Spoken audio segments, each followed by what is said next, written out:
Business insider के मुताबिक देश के दो सबसे बड़े बिजनेस ग्रुप रिलायंस और अडानी ने एक समझौता किया है, जिसके तहत इनके कर्मचारियों को एक दूसरे के यहां नौकरी नहीं मिलेगी।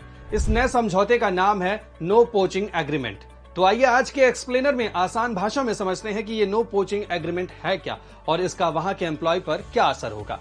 इस समझौते की वजह से मुकेश अंबानी की कंपनियों में काम करने वाले 3,80,000 से ज्यादा एम्प्लॉय अब अडानी की कंपनी में काम नहीं कर पाएंगे। वहीं गौतम अडानी की कंपनी में काम करने वाले 23,000 से ज्यादा एम्प्लॉय अब मुकेश अंबानी की किसी कंपनी में नौकरी नहीं कर पाएंगे। ये समझौता ऐसे वक्त में हुआ है जब गौतम अडानी ने इंटरनेट, पेट्रोकेमिकल्स और ग्रीन एनर्जी जैसे प्रमुख सेक्टर में एंट्री की है, जबकि मुकेश अंबानी की कंपनियों की पहले से इन सेक्टर में मजबूत पकड़ है। कॉर्पोरेट लॉ फॉर्म में काम करने वाले एक्सपर्ट्स का कहना है कि ऐसा कोई कानून नहीं है जो दो कंपनियों को ऐसे एग्रीमेंट करने से रोक सके, जब तक कि दोनों कंपनियां एक सेक्टर में राइवल ना हो। 1890 में अमेरिकी संसद से एक बिल पास हुआ था, जिसे शर्मन एक्ट के नाम से जाना गया था। ये कानून उस वक्त लाइमलाइट में आया जब अमेरिका के कानून विभाग ने सिलिकॉन वैली के गूगल, एडोब, इंटेल और एप्पल जैसी कंपनियों के खिलाफ एक शिकायत दर्ज की। इसके अलावा 1990 के दौर में टैलेंट वॉर के नाम से एक नया टर्म पहली बार सामने आया था। दरअसल इस वक्त दुनिया भर की कंपनियों में स्किल्ड लेबर की जबरदस्त कमी महसूस की गई। टैलेंटेड कर्मचारी बेहतर अवसर और सुविधाओं को देख एक कंपनी से दूसरी कंपनी चले जाते थे। इसे ही वॉर फॉर टैलेंट के नाम से जाना गया।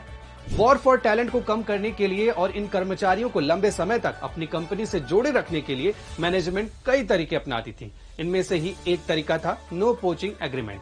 इस तरह का समझौता आमतौर पर तब खत्म हो जाता है जब कोई कंपनी अपने वादे को तोड़कर समझौते में शामिल कर्मचारी को नौकरी देती है। इस तरह का कोई एग्रीमेंट दो या ज्यादा कंपनियों के बीच कानूनी तरीके से नहीं होता है।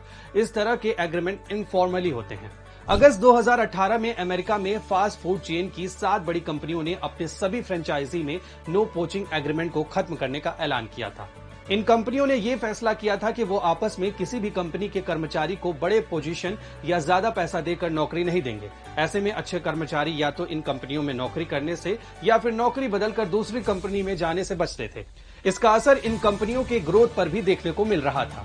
यही वजह थी कि एग्रीमेंट होने के कुछ महीने बाद ही सभी कंपनियों ने इसे खत्म करने का फैसला किया।